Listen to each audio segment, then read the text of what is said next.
I'm like, what? A little tipsy, and then that was a huge deal. I'm like, I just couldn't imagine. In class the next day, which I take a few acting classes in Chicago, and we were all talking about it. I'm like, I couldn't even imagine hearing my name and then having them take the Oscar away from me. Like, that would just be, like, how do you even deal with that emotionally?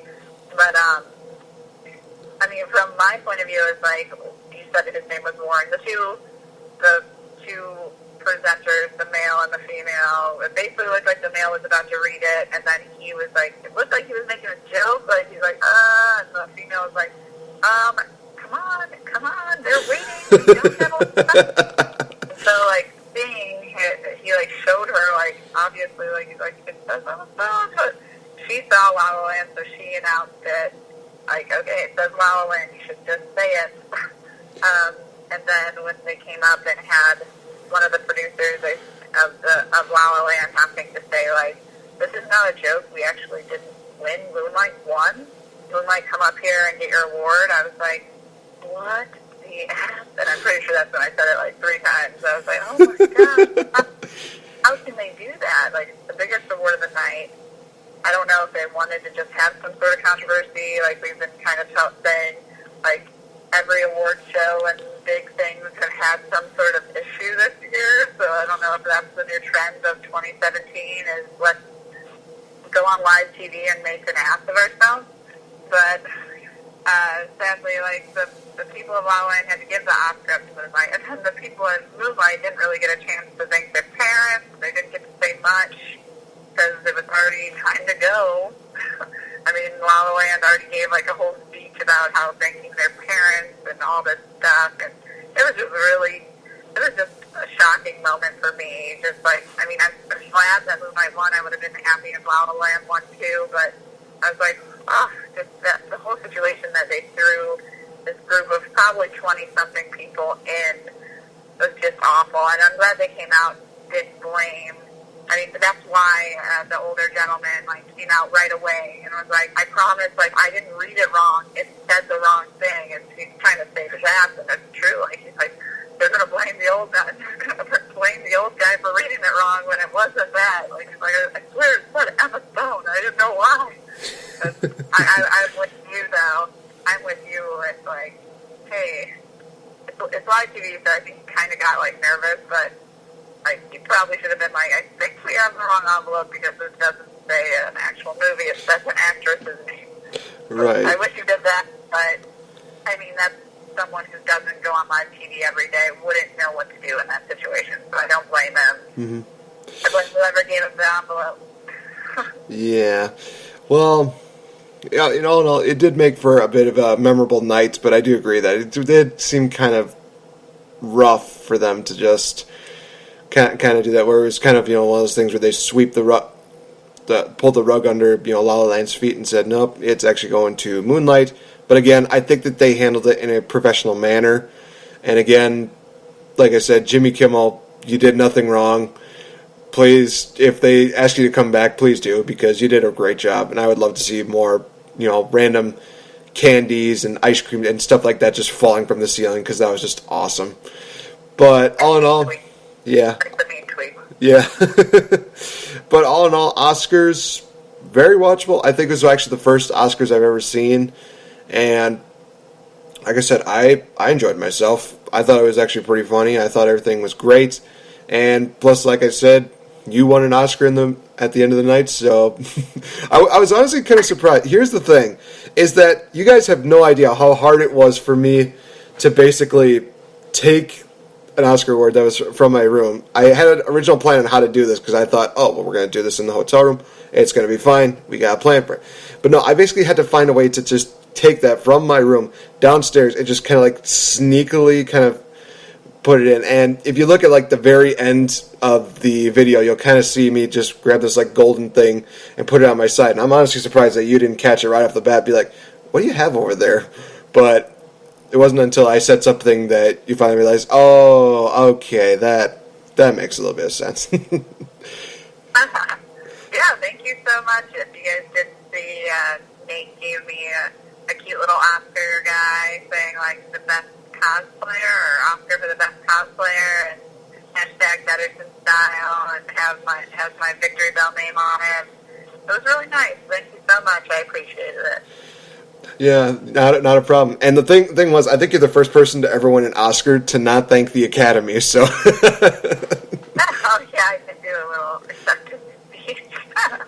Well. I forgot about that. Well, I think after that controversy that happened at the end, I think the Academy doesn't deserve too much praise, but at the same time, it could be overreacting. But all in all, guys, thank you so much for watching the live stream of the Academy Awards. All in all, I think that it was a pretty good success, even though every now and then we had to go from location to location, even though my equipment kind of failed. One time we had to do like a 3-part deal. Grand total, at least over 500 viewers got the chance to see us react to that, and that's pretty awesome. So thank you guys so much for watching it. Thank you for your comments, even if some of them were kind of like, meh. And again, Joe, it's not that I'm not jealous because I'm not Batman. I know I'm Batman, you just don't know it yet. So keep an eye out. All right. So that is going to wrap it up for this edition of Change the F Up. Do you have any big events coming up as far as conventions go, as far as cosplaying goes? Any big announcements as far as series go? Yeah, I've got some announcements to make. Here comes the plug. Of course, this weekend is Carnival, which this is the first time I'm ever going to go to Carnival. I guess it's like it's a free con out of Orland Park. And it's March 4th, so this Saturday, and it's just a one-day con, and it's really interesting that it is a free con. I never really get to go to any free cons and have a booth at. Like, anyone can walk in, you don't have to pay, you can just, kind of like a thrifting store, like, you don't have to pay to go in to see all the vendors, so it's really cool. If anyone can make it out to Carnival in Orland Park, I'll be there with Dead Goose Dark Coffin Classic. And, I'm pretty sure my friends from Age of Geeks are going to be there, the cosplay group. There's just going to be a bunch of people, and it's going to be a fun show, and hopefully a lot of people come out, especially since it's free. What else do I have to say? I just wrapped on City of Angels, so as long as they don't have to film or refilm anything, we should be seeing at least some promotional products from that, like pictures, or hopefully the pilot will come out in the next couple of months, but again, I'll let you know. You don't have to keep asking me, because sadly the answer will probably be, I have no idea. But it's the pilot shot out of St. Louis. We're looking to put it up on Amazon and other places to really just get this demonic, crazy, angelic, the demon war out there, and being the main character, it's been really fun, and I hope that it goes over well and people like it. Another thing that is new with me is I've been asked to be a contributor on Gotham, or Cats of Gotham, and that's a new magazine that's out of Dallas. I'm pretty sure if I'm saying this wrong, I'm going to be really upset, and somebody else is going to be really upset with me.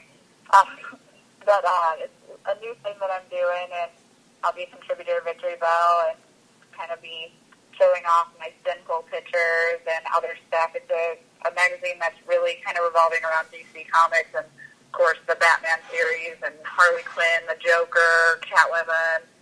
They just are getting people from all around the globe. Like, when I say all around, I mean from Indonesia, Australia, Germany, and all these different cosplayers from all these different countries, and bringing them together into this magazine out of Texas. So it's really cool. It's going to be an online magazine, so there'll be some videos within the pages, there'll be pictures, there'll be podcasts possibly, if podcasts want to go in there and talk about DC Comics. But I'm really excited to help out and just see where this goes, and I'll, of course, be throwing that across my Facebook and hopefully Twitter and hopefully Instagram feed. So if anyone's interested in that, I'm pretty sure the next volume is going to be out April 7th, so right in the heart of con season. But I think that's all my announcements as of now. I mean, this week got the con, got the magazine, and yeah, it's just it. Very interesting. So definitely keep posted on that. Of course, guys, go check it out. Facebook.com/Victory Belle Cosplay. Also check her out on Twitter at VictoryClark04. And it's Victory Belle Cosplay for your Instagram, correct? Correct. Okay.